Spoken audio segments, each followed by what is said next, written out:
I've been waiting for literally 20 years for somebody to make the next generation drum replacer plugin, and InTrigger checks so many of those boxes for me. Hi, I'm Chris Baseford, record producer and mixing engineer. I've had the opportunity to work with some amazing artists throughout my career, bands such as Nickelback, Shinedown, Rob Zombie, Daughtry, among many others.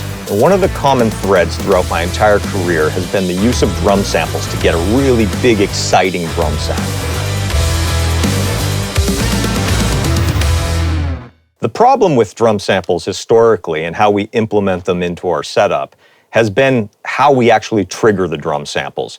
And although there have been lots of tools available to us for many years, there's always been some sort of compromise or drawback with those tools that we've had to either come up with crazy workflows to work around or really have to do a lot of stuff manually that takes a lot of time. So that's why I'm really excited today to show you a new plugin from Waves called InTrigger Drum Replacer.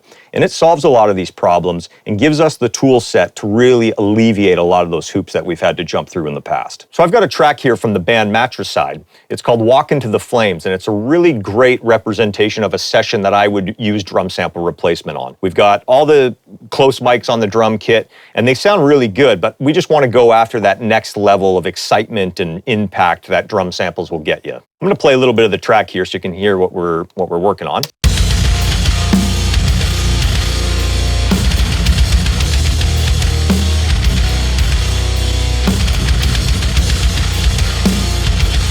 One of the things that I like to do is instead of running InTrigger right on the kick mic, I'll duplicate the track and I'll make it a trigger track, and we will use that to run the plugin on. So if you see that throughout my sessions, you understand why that is.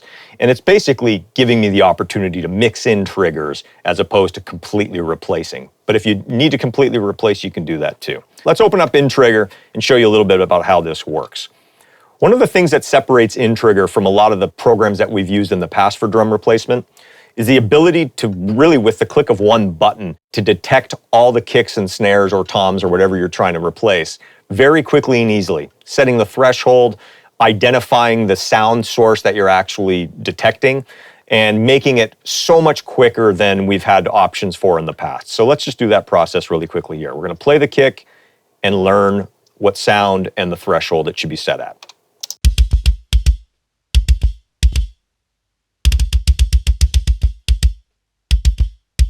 So you could see how quickly and easily it identified the kick drum, set the threshold, and gave us a visual representation of which sources are being triggered and which are being left out. That's what these dots down here are. The blue dots here are the kick drums, and the red dots here could be leakage, maybe a snare drum leaking through the kick mic, maybe a tom, but basically something that we're not really wanting to replace. We wanted to just ignore it.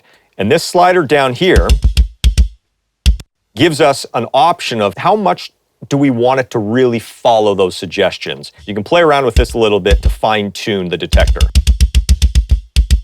Once you've got that done, this section right here in the middle of the plugin is where you load your samples. There's a couple different ways to do it.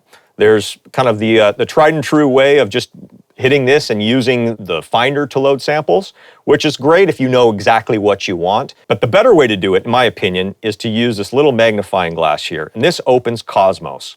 And if you're not familiar with Cosmos, this is basically kind of a sample organizer. It scans your drive and lets you organize your samples and sort them by tags and libraries, and just makes the process of finding a sample and loading it into InTrigger really, really easy. So I'm gonna look at just my drum shots library here. We're gonna look at only kick drums, and then let's go pick a kick.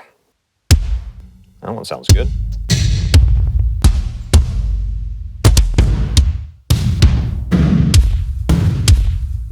That was exciting. All right, we're gonna load this one. Once you found one that you liked, you just click on it and it's loaded. We'll close that down and you can see kick 5 loaded into this first slot. So if you see this little plus button underneath the sample I just loaded, that lets you load additional samples. And a couple of the different modes that you can use is all layers, which basically, I use that a lot actually. So what I might do, and I'll just actually show you right now. Let's add another sample here. We're gonna load that one in. And so all layers plays all layers at the same time. So now I can get two different sounds and I can adjust the volumes and mix them together to create one sound that InTrigger is sending out. And one of the things that I should mention here is I personally use InTrigger with this knob here set all the way to trigger. I don't really use this to mix in with the original kick drum. I want to only hear the sample playing back. So I set that to trigger here.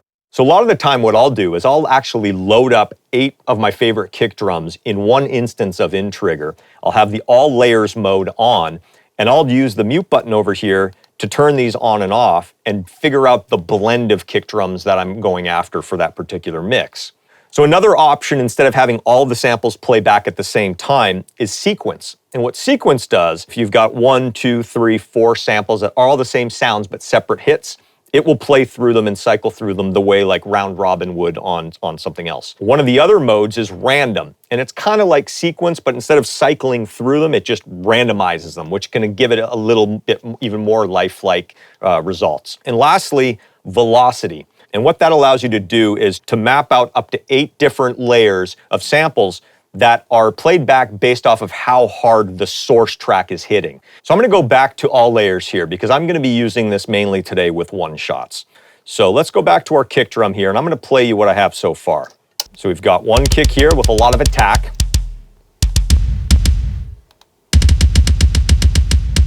And this has got a little bit more body and a little bit more sustain.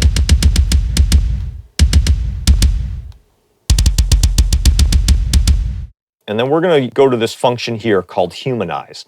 And what this allows you to do is with one-shots typically, and if I turn this off, I'm going to play this back for you, and you're going to hear how this kind of sounds like a little bit of like a machine gun.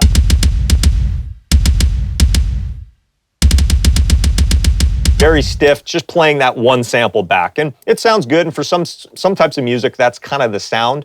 But for a lot of what I do, I want the kick drum sample to follow the dynamics and to follow kind of what the source has already got built into it and make it a little bit more human, which is why it's called Humanize. So we're going to turn this back on and see how that sounds.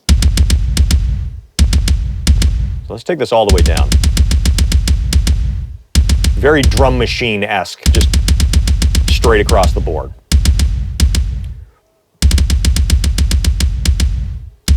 Now we're starting to follow a little bit of the dynamics. You can hear the softer kicks versus the louder kicks.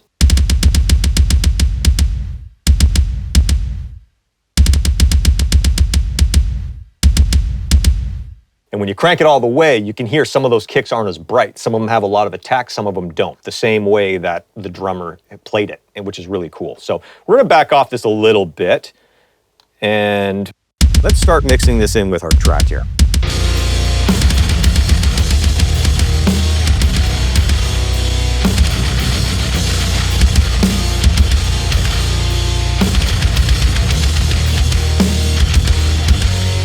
You can hear the huge improvement just by doing that quick and easy sample replacement. The really cool thing about InTrigger that I've actually started using it for is just the gate that's included with it is a really powerful gate. It's actually a smart gate where it doesn't just look at the actual dynamics threshold. It has the detector circuit that looks at the actual source. So, and we're gonna go to 100% source. We're gonna learn.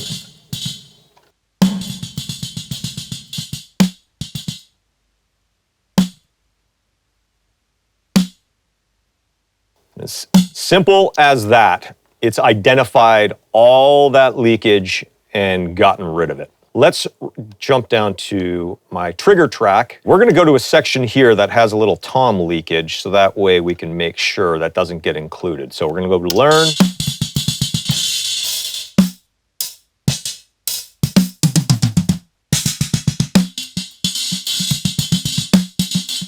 So if it does pick up something in the target here that's not what you want, you can hit this little drop-down menu here and adjust how accurate the detection is going to be or how much it's really looking at that source. And so we're going to change this to high, and we're going to relearn this.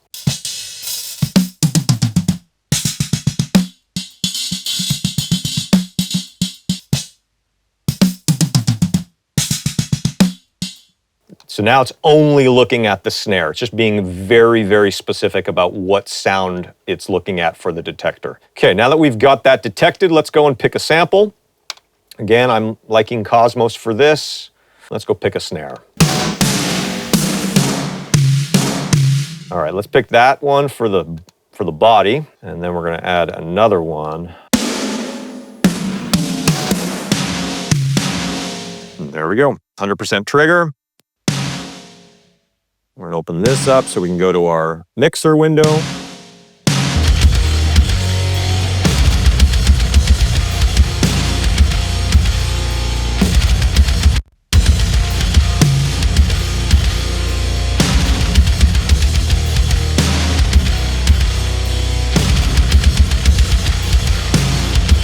I'm gonna adjust the tuning of the big ringy snare a little bit. You can do that either up here where you load the samples or down here in the mixer page. That's the tuning knob here.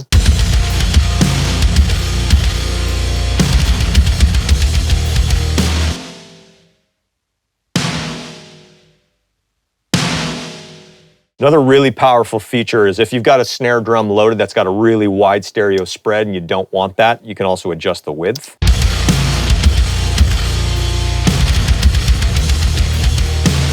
Control the Humanize a little bit less on the fat one and a little bit more on the big ringy one.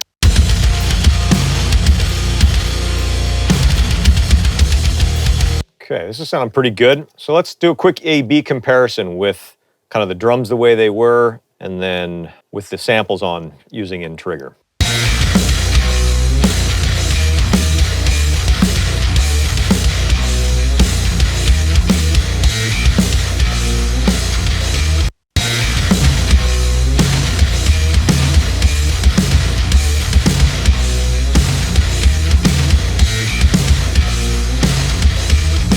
Pretty good example of how samples can give you a huge impact. You saw how easy it is and how quickly it is and how accurate it is to get drum samples into your session. I can't tell you how much excitement and relief I have to now have a tool that can do what I've wanted to do with our existing tool set that's just kind of been a compromise and a trade-off up until now. So definitely go check out Waves InTrigger. You won't regret it.